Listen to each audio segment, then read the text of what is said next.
Welcome to the 615 Sessions podcast. Look who it is. What a delightful face that I see across from me as we welcome back Chief Paul Kaharski, paulkaharski.com. Sometimes of 1025 The Game with Robbie and Rex Road, where he does a tremendous Jared Stillman impression that I'm a big fan of. It's lovely to see you, Chief. Lovely to see you, Andrew. Been far too long since we've engaged in any professional banter, and I'm excited and looking forward to it. And that's rare for me to say at this hour. Listen, I appreciate that. You even broke a little news for me coming in here. You're trying to sweeten the pot a little bit. I appreciate you making the extra effort to break this Teair Tart news before coming on the podcast today. And that is, of course, where we will start. The chief at paulkaharski.com has written that the Titans are moving on from Teair Tart, though it is not officially on the NFL's transaction list. Expect him to be waived. So it will be on the it'll be on the list. I don't know if there's a list on Saturday or not. If it's not on Saturday's list, it'll be on Mondays. Keep an eye out. Head on a swivel at this time of year, which is not something that we're used to saying, but this is not the first late season player to be jettisoned late season under this current situation with the Titans at 5-8. So walk us through the Tart stuff. What do we need to know? Well, my understanding is, and if you look at his last three games, he hasn't played particularly well. This contract thing has been an issue for him all year. I don't really understand why. Maybe he should have taken his complaint to the PA. But in your fourth year, if you're undrafted the way he was, you're in line to get a tender. They gave him a good tender. They gave him the second best tender, which is about double the money he could have gotten, because they were worried that somebody would come and get him if they gave him the lower tender. There's no compensation, obviously, because the compensation would line up with your draft round if they gave him the original tender. They gave him the second round tender, so if somebody came and signed him, they would have got a second round pick back, right? $4.3 million, which is a pretty good fourth year salary for a guy who came from undraftedville. And all he had to do, I think, is play hard this year, be in better shape, which has been an issue for him, do his thing as a run stuffer. They talked about finding more opportunity for him to rush the passer if he earned it. It's hard to get those snaps based on the personnel that they have, but it might have been easier for him to get those snaps based on how ineffective they've been, largely speaking. And he would have lined himself up for a nice contract. Probably not here because of the way they operate, but I think we all talked about, like, Teair Tart, if he does what he's supposed to, is going to be one of those guys that nobody's heard of that's going to get himself a pretty little contract. Couldn't do it. I think it got to the point where, first off, his conditioning never got up to speed where he could earn the snaps that they wanted him to have, just in the run stopping category, better yet, the pass rushing. I think it became a malcontent, and I think it started to affect the locker room. And when they got to that point, that's when I think they said, we can't have this here. Well, and there's been signs that there's something going on there, right? And listen, it's impossible for the defense to have played, I'm not going to say as well as they have, because they're not without flaw. And I think that we all had higher expectations of them coming into this season, than that front being a big part of it. But that they can't score, everything's magnified. And we've seen people like Jaleel Johnson kind of pop off on social media. Monty Rice, before being signed onto the Saints practice squad. So there had been some of this brewing for some time. And Vrabel is not an easy person under normal circumstances, certainly at 5-8. So it was fair to expect that there would be some of this, and losing locker rooms often tend to show more of it than a team that might by happenstance upset the Miami Dolphins and the former number one overall seed, or the team that stood to be in position to hang on to that number one overall seed. But like that they're doing it now, Chief, I think sends a larger message about what Mike's trying to accomplish and what he's willing to tolerate and what he's not. I don't know. And we're talking about Vrabel here, correct? I want to make sure for people that are, have questions about what personnel decisions are being made. We're talking about Vrabel making this decision, right? Well, I don't know who made the decision. I presume it's a collective decision, but I mean, it's his locker room. It's his 48, 53 plus the 16. And I think that Tart had become a disruptive element of that defensive line group, if not a larger group. And I think, who's going to stand up and say, I'm not going to stand for that anymore. It's not going to be the GM who's not around that in the same way. I would think, I think players probably got to the point where they were complaining about it. They're going to complain to the head coach, or it's going to trickle down to the head coach. They're going to complain to Terrell Williams, perhaps, and that's going to trickle down to the head coach, or to Shane Bowen, the same thing. So I would presume it's a head coach dictated thing, and then we don't know. It's one of the great mysteries this season of what degree the collaboration is between Vrabel and Carthon and all of that. But I think, the guy, Justin Mello, reported he's on his third agent now with Rosenhaus. I'm not a Rosenhaus guy at all. And I think Tart certainly has cost himself money. I think somebody will still pay him and bring him in because he can fit that role. But you got to be more wary of him now, knowing that he had opportunity here and didn't take advantage of it, couldn't even make it through a season. Like you can go to your next team and say, hey, I was miserable at the end there, but look at the tape. I played my ass off to the end. He can't say that. No, I mean, I've been told by people inside that building that he's the best 2-down player in football. The problem is as you brought up, the conditioning and, how motivated they can get him from time to time. And at this level, there's only so much tolerance for it. Now, from one player not finishing the season here to another player who is going to finish the season here, but he's not going to finish it on the field. What the hell are we to make of the Christian Fulton stuff? You were in the locker room this week. He walked in there surprised that he had been placed on IR. It's rare, I guess, for the audience that's not familiar with the behind-the-scenes stuff. We'll see players who are placed on injured reserve in the locker room during our media availability from time to time, but it's way more rare than not to see these guys unless they're Lawan and they just want attention.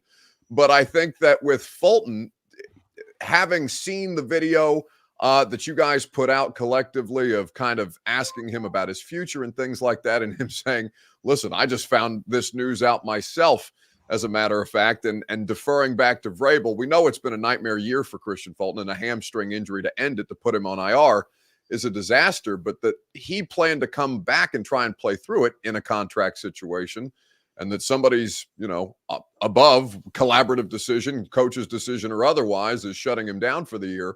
I thought the whole Christian Fulton experience this year, Chief, has been bizarre.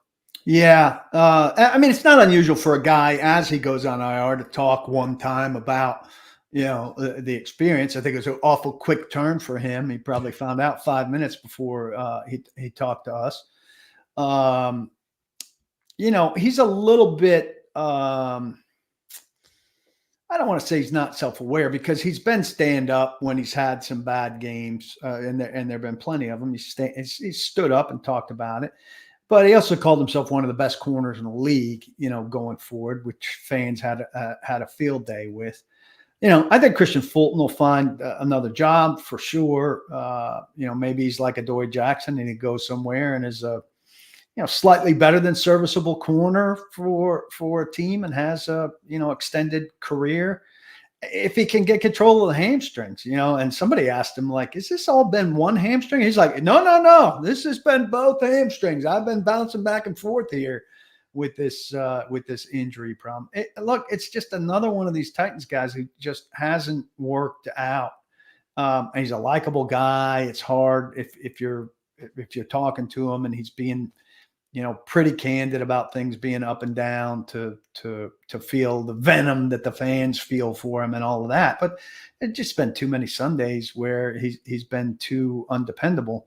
And the one thing that makes you, I don't want to say root for him, but feel the need to count on him or say they need him out there, is that the people behind him just aren't very good. Trey Avery is not very good. Eric Garrar is not very good. And so, this thing, and I refer to Twitter too often. I get caught up in Twitter too often. I know you've done a little bit better job, maybe getting off of there more. I post. I don't respond. I've That's taken a lesson from you in that time that you seem so much happier when you weren't checking your yeah. mentions on a regular I basis. need to get back to that, but Zen this Zen. thing where people say it can't be worse about anybody that's struggling is just tends to be so false. It can be worse. They're worse with Trey Avery and or Eric Garrar on the field. They are, and that doesn't make Fulton good, but it makes their alternatives behind them bad. And this defense, no matter what they do up front and where they are next year, I think needs an elite cornerback to anchor that secondary. And it's been a while. And Malcolm Butler they brought in, and they were really paying kind of for attitude and mindset. He did a good job with that kind of stuff, but he wasn't an elite corner in terms of shutting people down. Dory Jackson never turned into that. It's been a mindset group to a large degree. They bring in Chris Harris, who's a great coach. I think he's had has a reputation as a great coach. I think he's had good bearing on McCreary, who hasn't been at his best lately, but I think is a very good nickel cornerback when you look at his body of work this season. But beyond that, I think Sean Murphy-Bunting is a great accountable guy, but he's going through a bad stretch now too. They need somebody that's a centerpiece of that secondary on the outside. Well, and for people who are asking about Caleb Farley, I know you get questions about Caleb Farley on your podcast. Obviously, you can also check out the Paul Kaharski podcast, wherever it is that you get your podcasts. If you're just now popping in the stream, Paul Kaharski of paulkaharski.com. I'm seeing how many different times I can say your name since it's been so long since we've had you on the podcast, but it's good to see you back. Hanging out here with us, talking some Titans ahead of Sunday's game. I never expected Farley to play this year, and it's pretty clear with 4 games left. There's not much point to it at this stage. And you know what? Is that year 3? So, this is the other thing. People want guys cut. Like, it doesn't serve them to cut Caleb Farley. So he's probably in camp next year, but he's going to have to, there's going to be some new people around, and he's going to have a great camp and show that he can be healthy. And I think odds are he's not around. Well, it just kind of goes into this larger theme of Vrabel and getting ready to kind of start this thing over with a young team, right, Chief? We've seen him patch it together with vets. We've seen him come into a team that was more ready-made. After Malarkey was let go, that was the whole thing. They're looking to take the next step, and the next step was the AFC Championship game, or the AFC Championship appearance that they made. Now, with so many young players starting and him being, I don't want to say forced into trusting younger players before he might otherwise be ready, whether that's Jalen Duncan, Colton Dow, Will Levis, obviously, Tajay Spears, who earned it right out of the gate. I'm fascinated to see how he kind of manages this situation, because it's unique from what we've seen with Mike in this previous, almost 6-season run that he's been the head coach here. Yeah, I mean, he definitely doesn't like relying on rookies. I think he's all right, with Levis at this stage and Spears and Skoronski, guys with pedigrees. But, those fill-in guys, it's okay. He's all right with the fill-in guys if he can put them in narrow roles and ask them to do very little. But he's had to do far too much of that with inexperienced guys, not just rookies, but guys without much of a pedigree. Yeah. Too many of them in too many situations with too broad of a role. And that's the problem. So the magic where he was filling people in 2 years ago when they were incredibly hurt and still having success. Well, first off, some of those guys had some experience, right? Adams and Mitchell, they'd played some. Now you're talking about undrafted rookie free agents in some of these spots, and too many of them. That team 2 years ago had a veteran backbone to kind of build around. And this one, it's not the same thing in terms of that. So I would think their hope is, they've got enough of a veteran backbone. If they re-sign a couple of the guys that had the 1-year deals, like Aziz, and then sign a couple premier guys out of the free agent pool. And there are some at some positions, a Calvin Ridley. I'm not thinking T. Higgins makes it to free agency, but he'd be a notch better than Ridley. I love Ridley. You can find guys at some positions. You're not going to find the left tackle there. Right. It's harder to find the elite cornerback there, but they can do some things to the roster with that money. They're not spending $87 million or $100 million, but they can do some things for that backbone. And then they got to draft great, and maybe this pick winds up high enough that they're in a trade back situation. But I really think, and I know people are excited about the potential receiver there, and they're looking at the Cincinnati decision for Jamar Chase over Penei Sewell. I think if they can get a left tackle that they feel is worth the pick that they've got, they got to have a premier left tackle again. People are saying, if you can go from mediocre from Dennis Daly or Andre Dillard to mediocre, what a difference that would make. I say screw mediocre, hopscotch right back past mediocre, and you got to get elite at that position. It's not just pass protection. They can't run the ball. I mean, Derek averaging 2 yards a carry on Monday night is ghastly. And I know they're not ever going to go away from him entirely, and I'm certainly not advocating for them to, but he's just not able to be effective to the level that we expect outside of the red zone, right? Obviously, he's still a threat from 5 yards out, basically, at any given point when they get it. He's just such an overwhelmingly strong human being that he can bully his way forward still, even though the offensive line in front of him is not, doing anything particularly well on a snap-in, snap-out basis. But just for the sake of trying to make life easier on the quarterback, Vrabel hates throwing the ball 39, 38, 45 dropbacks a game because they're chasing it. It's out of necessity. But, I almost think, one, it's kind of made them put the ball in Levis's hands more than they might otherwise have, which I don't think is a bad thing. But just to be able to take some pressure off him from time to time so he's not having to shoulder so much of this as a rookie quarterback behind a bad offensive line, whether they make a decision with Spears and that kind of workload. I know he outsnapped Derek again on Monday in Miami, but this offensive line shit, chasing it for 4 off seasons, Paul. Conklin hasn't been here since what, 2020? It's been terrible. And something in my gut, Buck, just tells me that it's going to be Spears' deal. I mean, you watch these last 2 games, the end of the Colts game, obviously Derek was out being checked for a concussion and not let back in. And then this last game, you see the whole Spears package in terms of being able to carry and how versatile he is in terms of being able to catch it. And I can't imagine they look at that and aren't excited about the things that they can call and get to. And it's just so much more versatile. And they use the word versatile all the time last offseason. It's just different. And Derek, as good as he is it's weird to talk about him being limiting, but particularly without great run blocking, he is limiting. He's dependent. And by that dependence, or at least more dependent than he's ever been, right? Yeah. Behind the worst possible situation that I think he's had since he's been here. So it's a confluence of things. Yeah. And so even as you say, all right, well, the line's going to be better, so that'll be better for him. But you're also trying to anticipate the wall that he inevitably is going to hit. And then, the market for backs out there are like 6 good veteran running backs that are going to be free agents. And, people are finding still undrafted running backs. There's a guy in Baltimore that's electric that cost them nothing.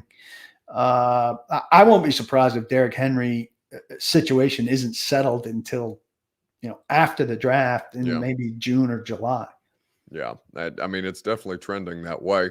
And, people struggle with that all the time. And it's not like I feel like I have to say it every time we talk about Derek now. Like, it's not a knock on Derrick Henry. It's just kind of where the situation is. And, people are going to shit their pants when they turn around and let Derek walk in the offseason and sign Saquon Barkley to go with Tajay Spears or something like that. Can't wait for that conversation. It's just where the league is and where you project things to go with him.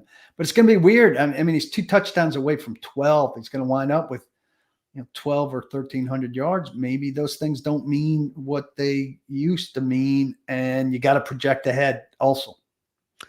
Levis already has a cult following. It feels like that's not necessarily our job to buy in or to have a level of belief in him to an extent based on the 7 starts that we've seen from him. But I can't help but feel that he is elevating this slop far more than anybody could have expected. I don't know what your expectations were for him. I know, you've seen as much or as little of him prior to these starts as any of us had because of the time that he missed due to injury, and that those opportunities were non-existent after the preseason. But I feel, at least at this point, even though he damn near lost them that game, Paul, like I feel like seeing him work through that adversity is the kind of stuff that he needs to be given the opportunity to work through, to not, have fear of being, I think we're past the Malik stuff and situations like that were silly to start this whole stretch. But I feel better and better about him the more that I watch him and the more that I watch him work through these things. Super valuable. I mean, these experiences are incredibly valuable. And winning at the end of them, super valuable. All these draft nicks and their determination to get better position, be damned. They don't really, I don't think, understand the value for him and for the other young guys of what winning some of these games. I banned the word from the radio show this week. Nobody used to say draft to me.